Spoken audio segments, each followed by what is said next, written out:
Good day, everyone. Today we will be discussing the continuation of our chapter 5, which is the equity sharing and the accounts that we have. Let's continue. So this is our sole proprietorship computation. So ituturo ko sa inyo kung paano natin makukuha yung ending capital sa sole proprietorship, paano naman natin makukuha yung ending capital when it comes to partnership, and let's talk about later the stockholders equity o paano natin makukuha yung ending balance ng ating equity pagdating sa corporation.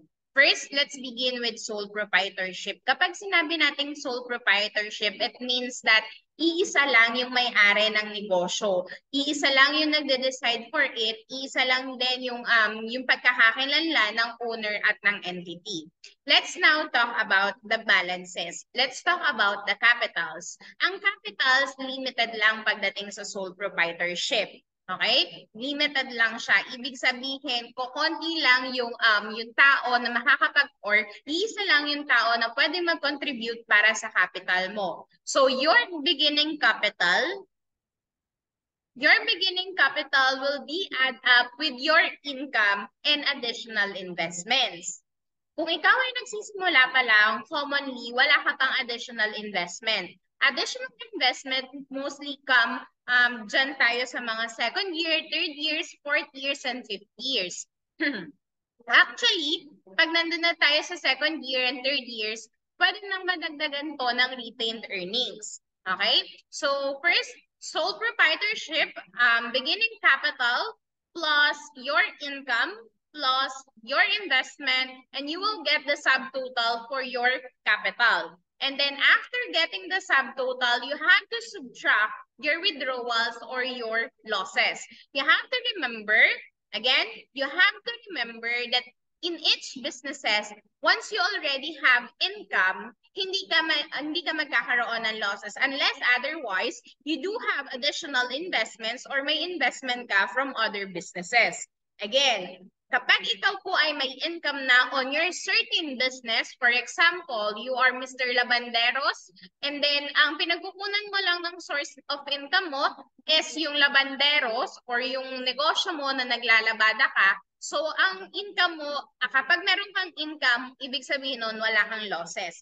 Okay? Next, again, the pattern will be capital plus income plus investment minus withdrawal or owner's withdrawal, less losses if there is any, and then we will be getting our ending capital. Okay, so we have an example here. Mab company has or built his own business. He had a 250,000 250 pesos na initial capital, and then nagkaroon siya ng 10 pesos na income for the month, and then he had an additional investment of 15 pesos with a subtotal of 275 pesos. And then after that, he had his withdrawal, which is 75 pesos. That's why we get 200 pesos as our ending capital. So yan na yung i-carry over natin na capital natin for the next month. Now, let's talk about partnership. Ang partnership kasi, you are binded or two or more persons bind themselves to contribute money, property, or industry with a common goal na magkaroon sila ng income in the future. Okay? So sa partnership, may iba't iba tayong distribution when it comes to income. Meron tayong tinatawag na distribution of partnerships income based on contract, based on obligation, and also based on capital or doon sa kanilang ipinuhunan. We have here few examples. I have here partnership A, B, and C, and D. Now, the givens are these four. Itong apat na to ay given. Now, para makuha natin yung total niya or yung total capital natin, we just have to add this four. So, 2,000 plus 5,000 plus 7,000 plus 3,000 in a total of 17,000. Now, Ang sabi dito sa equation, our income will be 150% of our capital. Commonly, hindi po yan nangyayari. But in this scenario or in these transactions, we will be having 150% as your income. So, we will just have to multiply 150% by 17,000. So, the answer is correct. 25,500. Now, para makuha natin yung income ng bawat partners, we have to do certain transactions or kailangan natin kunin yung percentage nila. What we're going to do is to divide the partner's capital to the total capital. Again, we have to divide the partner's capital to the total capital. Correct. Partners A capital is 2,000 divided by 17,000. That is 12%. Next, 5,000 divided by 17. Correct. That is 29. So it's or 0.29 equivalent to 29%. Next, we also have 7,000 divided by 17,000. That is 41 or 0.41, and that is 41%. Next, we have 3,000 divided by 17,000. Yes, that's 0.18%. So, dahil meron na tayong mga certain percentages, what we're going to do is, sabi dyan, para makuha natin yung capital, we have to multiply your percentage or partner's percentage to our total income. Again, multiply your income's percentage or your percentage or partner's percentage to our total income. Okay? Now, 25,500 multiplied by 12%, that is 3,600. Next, 29% multiplied by 25,500, that is 7,395. Next, 41% multiplied by 10,455, that is, 25,500 multiplied by 41%. Correct, that is 10,455. Next, 25,500 multiplied by your 18%, that is 4,590. Next, we also have, para makuha natin or ma-correct natin siya, we will just going to do is add this 4, and then dapat ito yung total niya. So, tama siya, 25,500. Next, punta naman tayo kay investment. Based on the problem, ang sabi dito, 10% of the capital daw natin, or each members or each partners contributed another 10% of their initial capital. Okay? So, yung initial capital daw nila is this 4. So, tigda 10% daw sila ng initial capital nila. So, ang 10% ng 2,000 is 200, 10% ng 5,000 is 500, 10% ng 7,000 is 700, and the 10% of your 3,000 is 300. What are you going to do? Add this 4, and then tingnan mo kung ito yung makukuha niya, and then 17,000 times 10%, so 1,700, and then nung inad ko tong apat na to, 1,700 din siya. Now, let's go to your withdrawals. Ang withdrawals mo daw is your 15% or 15% ng kinita mo or ng income mo. So what are you going to do? 15% multiplied by your income. Again, 15% multiplied by your income. Number 1. So 3,060 multiplied by 15%, that is 459,000. Next, 7,395 times 15%, that is 1,109.30 cents. Next, 10,455 multiplied by 15%, that is 1,568.30. Lastly, we have 4,500 multiplied by 15%. We have 16,888.50. And then we also have 2,500 multiplied by 15%. That is 3,825. Now, to add this or to double check kung tama yung sagot natin, i-add mo tong apat na to. Kapag ito ang nakuha mo, ibig sabihin tama yung ginawa mo. Tama ba? Very good. So pare-parehas tayo ng sagot. The next thing you will do is we will be getting our ending balance na. Again, we will compute for our ending balance. What you're going to do, you add your capital, income, and your investment. That is correct. 5,260 minus 459. Correct. That is 4,801. So we will do the same process with your partner B, C, and D. So 5,000 plus 7,395 plus 500 minus 1,109.30. That is 11,786. Next, 7,000 plus 10,455 plus 700 minus 1,568.30. That is 16,587. Lastly, 3,000 plus 4,590 plus 300 minus 688.50. That is 7,201.50. Now, para ma-double check natin, you add this 4 and then the answer is 40,375. Now, let's do this total. 17,000 plus 25,500, 42,500 plus 17, 44,200 minus 3,825. That is 40,375.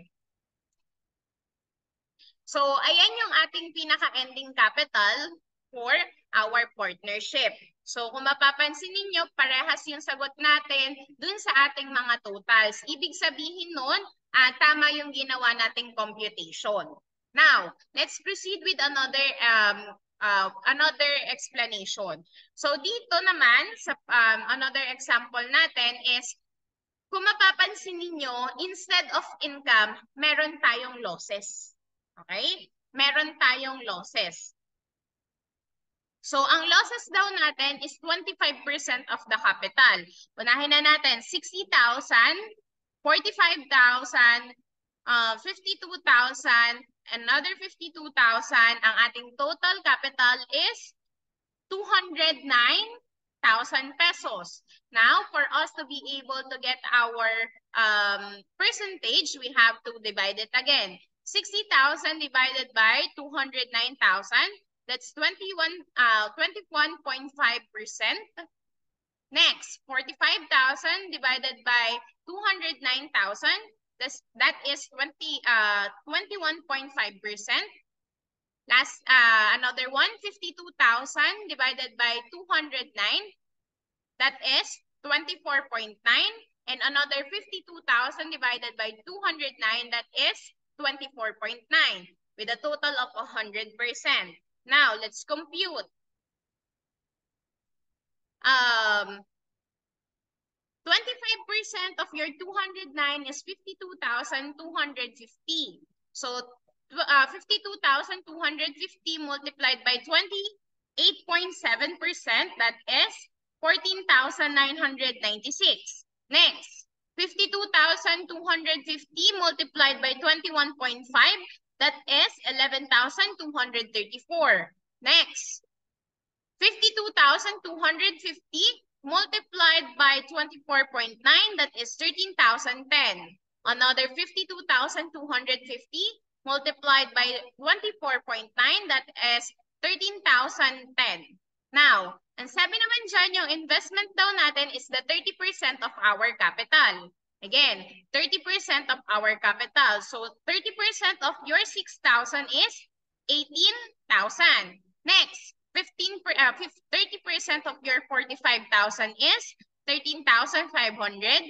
52,000 times 30%, that is 15,600.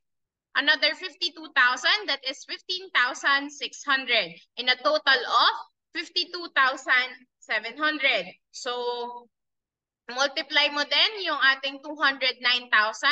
Kung 15% or 30% niya is 62,700.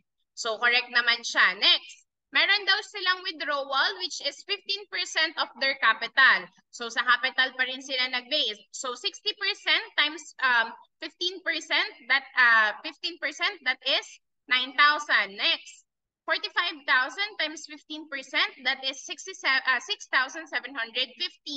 Next, 52,000 times 15%, that is 7,800. Another 52,000 times 15%, that is 7,800. 7,800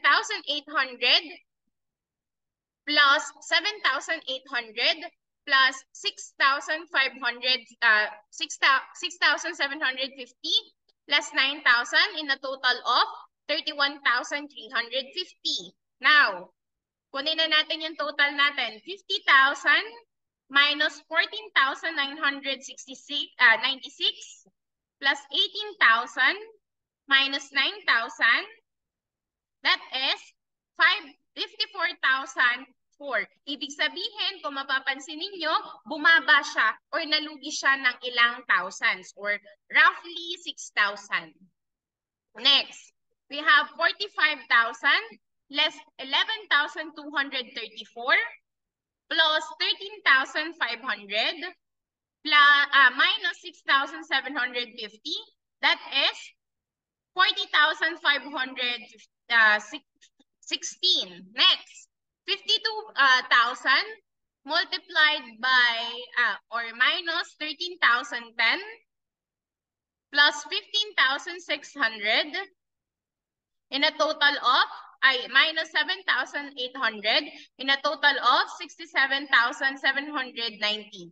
Next, 52,000 minus 13,010 plus 15,600 less 7,800, that is 46,790. So you add this 4, you will be getting this. You add, you subtract 52,250 to 209,000 plus 52,700 or 62,700 minus 61,350, that is 188,100. Next, ito naman yung tinatawag natin na partnership by obligations and contract.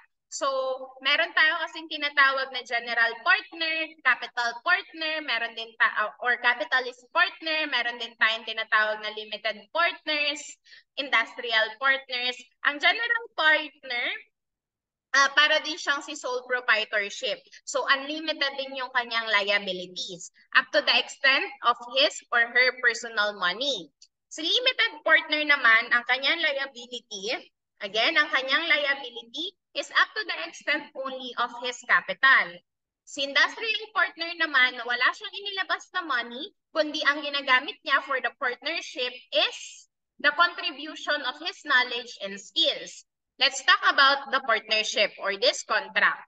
In this contract, the only given in our transaction is this 6 scenarios and this given capitals. Okay? So, ang sabi dyan, partner A will get 50% of the income because he is the general capitalist partner. Ibig sabihin, 50% of it ay mapupunta sa kanya. Yung partner B at partner C daw, ang makukuha lang daw nilang income respectively ay 20% of the income. Bakit 20% lang? Kasi limited partner sila. Mas mataas yung risk ni general partner compared kay limited partner. Next, kay partner din naman, which is ang marireceive niya lang is 10% of the income because he is an industrial partner. Ibig sabihin, yung ibinigay niya lang or ang kinontribute niya sa partnership ay skills and knowledge. Last, so ayan yung una nating makikita. So ang sabi dito, sabi sa ating transaction, ang ating total income daw is 175% of our income. So first one, 45,000 plus 25,000 plus 32,000 is equals to 102,000 pesos. Now, multiplied natin siya by 175%, ang makukuha natin is 178,500. So 178,500 multiplied by 50%, that is 69,000 or 89,250. Next, i-multiply naman natin ng 20% yung income ni partner B at C. So 178,500 multiplied by 20%, that is 35,700 respectively. Now, 10% ng 178,500, that's how much? That's 17,850. So, kompleto na yung ating income. Now, let's talk about the withdrawals. Ang sabi kasi dito, si partner A, B, at C, withdraw 15% of their incomes. So, dito tayo magbe-base ng ating multiplication. Pare-pareha sila na 15% ng kanilang income. So, 89,250 times 15%, that is 13,388. Next, 35,700 multiplied by 15%, that is 5,355. Another 15% for 35,700, that is 5,350. Kung mapapansin po ninyo, wala pong kinuha or hindi nag-withdraw si partner D. Next, sabi dyan, si partner A at C, nagdagdag daw sila ng 20% investment dun sa kanilang original capital. Yung kanilang original capital will be multiplied by 20%. So, 45,000 multiplied by 25%, that is 9,000. And then 32,000 multiplied by 20%, that is 6,400. On the last scenario, ang sinabi dyan, partner D invested 18,500. So, nagkaroon na siya ng pera, kaya nag-invest na rin siya ng 18,500. Now, let's compute. Capital plus income plus investment minus withdrawal, that is 29,000 or 129,863. Next, 25,000 plus 35,700 minus 5,355, that is 55,345. Letter C, 32,000 plus 35,700, that is 67,700 plus 6,400 minus 53,055. That is 68,745. Lastly, partner D, 17,850.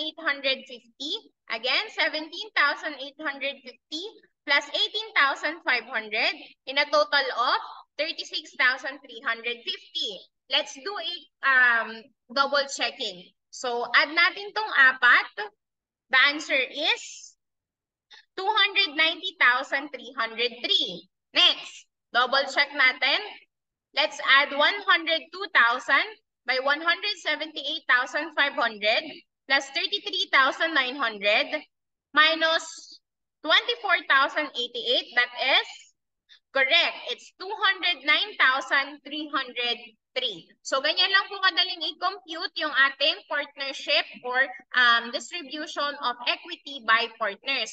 So, this Excel or this file will be given to you sa ating Google Class or i-posted na siya sa ating Zoom link.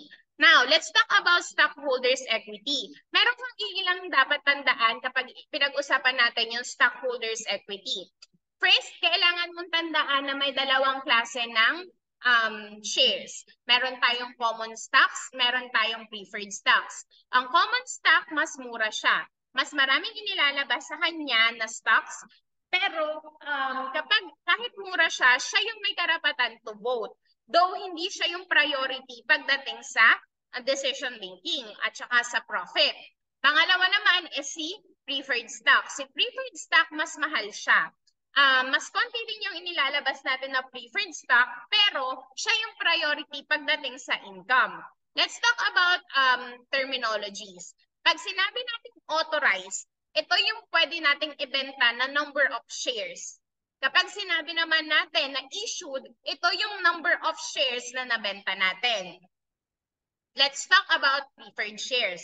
So on this scenario, 15% of the preferred shares is non-participating. Ibig sabihin, they don't have any rights to vote or to comment about the management of the business. The authorized stocks is 52,000 shares. So ang par value niya or yung halaga niya per share is 250 pesos. Fortunately, may 35,000 tayo na shares. So, 35,000 na shares. Again, 35,000 na shares multiplied by 250. That is 8,750,000 pesos. Again, 250, which is yung par value, multiplied by 35,000. That is 8,750. Next. Common stocks. Common stocks, sila yung may karapatan sa management, pero hindi sila yung priority pagdating sa income. So, common stocks, authorized natin is 92,000 or yung pwede nating ibenta is 92,000. Ang par value niya is 180. So, kung mas mapapansin nyo, mas mahal talaga yung preferred stocks. Next. 180 multiplied by 90,000 shares, that is 16,200 pesos. Okay? So, yan yung meron na yung company. Pero meron pa kasi tayong tinatawag na retained earnings. Retained earnings, appropriated and appropriated. Pag sinabi nating appropriated, may paglalaanan na tayo or may paggagastusan na tayo. Pag sinabi naman nating unappropriated, wala pa tayong paggagastusan pero dalawa lang yung bagsak niyan.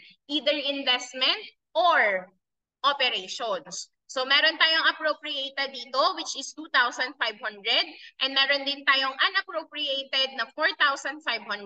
So just add this two and then that's 7 million pesos. So 8,750,000 plus 16,200,000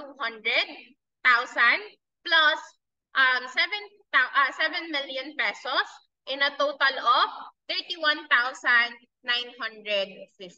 So yan yung equity sharing natin. Okay? So I hope you learned something out of it.